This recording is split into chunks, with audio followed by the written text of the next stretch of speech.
স্কুলের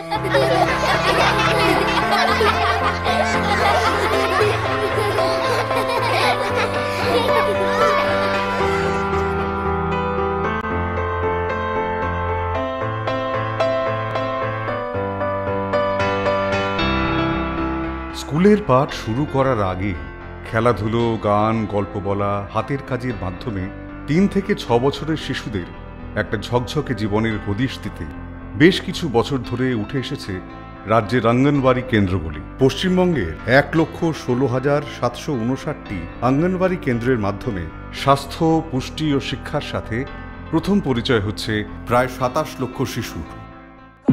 Shutdown in Bengal also now. Lockdown has now begun in West Bengal as well to fight coronavirus. Lockdown, there's much lesser vehicular traffic on the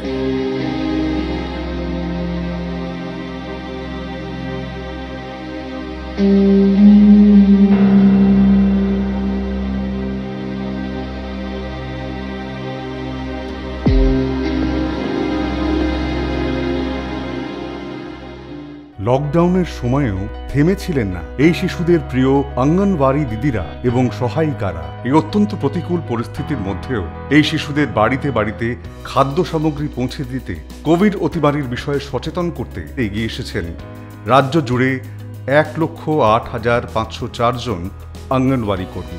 শিশুদের মধ্যে মানসিক বিষণ্ণতার ইঙ্গিত তাদেরই চোখে পড়ে সবার আগে। আমি বাড়িতে বাড়িতে যখন হোম ভিজিট করতে গেছি টিএইচআর দেওয়ার সময় বা ওদের হেলথ কন্ডিশন জানার জন্য, তখন আমি দেখেছি বাচ্চারা মনমরা হয়ে বসে রয়েছে বাড়িতে। এই সময় আমি আমার সুপারভাইজার দিদিকে বলি, দিদি কি করা যায় বলুন তো, আপনারা কি কিছু ব্যবস্থা করছেন? বাচ্চাগুলো তো ভীষণ একটা অস্বস্তিকর আচরণ করছে, এইভাবে তো ওদের লেখাপড়া শুধু না মানসিকতাও নষ্ট হয়ে যাবে। এমন একটা কর্মসূচি আমরা ভাবতে আরম্ভ করলাম, যার মাধ্যমে এই বাচ্চাদের কাছে তারা যেটা শিখতেন আমাদের অঙ্গনওয়াড়ি কেন্দ্রে, ধারাবাহিকভাবে তাদের কাছে যদি পাঠানো যায়।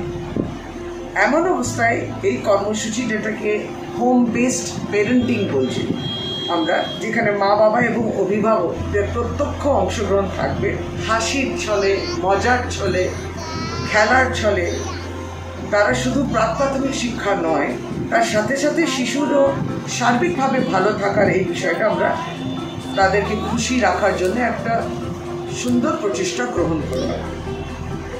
এর মধ্যে দিয়ে আমরা ছড়া, গান, গল্প এবং কিছু কিছু কাজের নির্দেশ, এই সমস্ত আমরা আরম্ভ করলাম, যেটা হোয়াটসঅ্যাপের মাধ্যমে, আর যাদের মোবাইল ডেটা ইন্টারনেটের সুবিধে আছে তাদের ফোনেতে, তারা এইগুলোকে অ্যাক্সেস করতে পারবেন, তাদের কাছে এই তথ্যগুলো, এই গল্প, ছড়া, গানগুলো পৌঁছতে পারে। এই ব্যবস্থাটা আমরা আরম্ভ করলাম।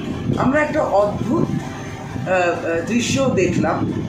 আমাদের অঙ্গনওয়াড়ি সেন্টারে যে বাচ্চাগুলো আসতো, তারা এখন বাড়িতে রয়েছেন, সেই বাড়ির দৃশ্যটাও দেখলাম, যে সেখানে দেখছি যে মা বাবাও অংশগ্রহণ করছে, দাদু দিদা কিংবা দিদিমা, ঠাকুমা, ঠাকুরদার, তারাও অংশগ্রহণ করছেন, তারাও শুনছেন এবং বাচ্চাদের, নাতি নাতনিদের সেটা শোনাচ্ছেন।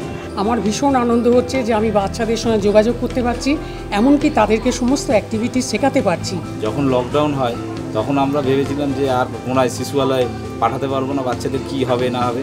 তারপরে হঠাৎ এদিন সুখবর এলো যে এদের পড়াশোনা, লেখাপড়াটা আবার চালু হচ্ছে।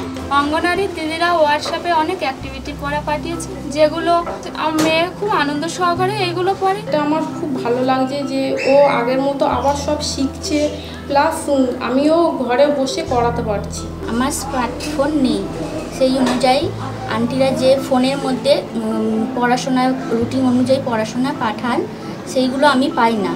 আমার ছেলের বন্ধু বর্ষার মা, সে রেগুলার এসে রুটিনগুলো বলে দিয়ে যেত, তারপরে আন্টির সাথে আমার ফোনে কথা হতো, সেই কথা অনুযায়ী আমি আমার ছেলেকে ক্লাস করাতাম। সেই কাজগুলো আমাদের বাচ্চাদের খুবই ভালো লেগেছে এবং আমাদেরও এত ভালো লেগেছে যে সেগুলোকে আমরা বাড়িতে ভিডিও করে দিদিকে হোয়াটসঅ্যাপে পাঠিয়ে দিই।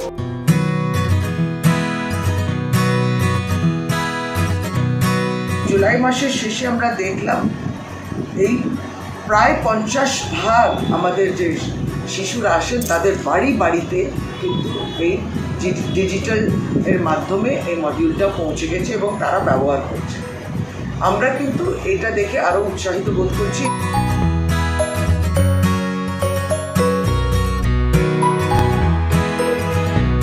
যাদের কাছে স্মার্টফোন নেই, যাদের কাছে ইন্টারনেট ডেটা পেতে অসুবিধা আছে, আমরা ইতিমধ্যে কমিউনিটি রেডিওটাও এক্সপ্লোর করেছি, সেই বিষয়টাও দেখছি।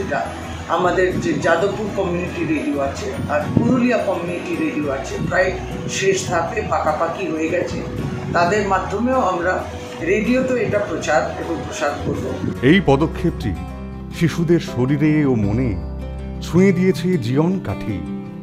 এই সাফল্য শুধু এই মুহূর্তের নয়, এটি একটি অঙ্গীকার আগামী দিনে রাজ্যের লক্ষ লক্ষ শিশুর জীবন পরিবর্তনের প্রতীক।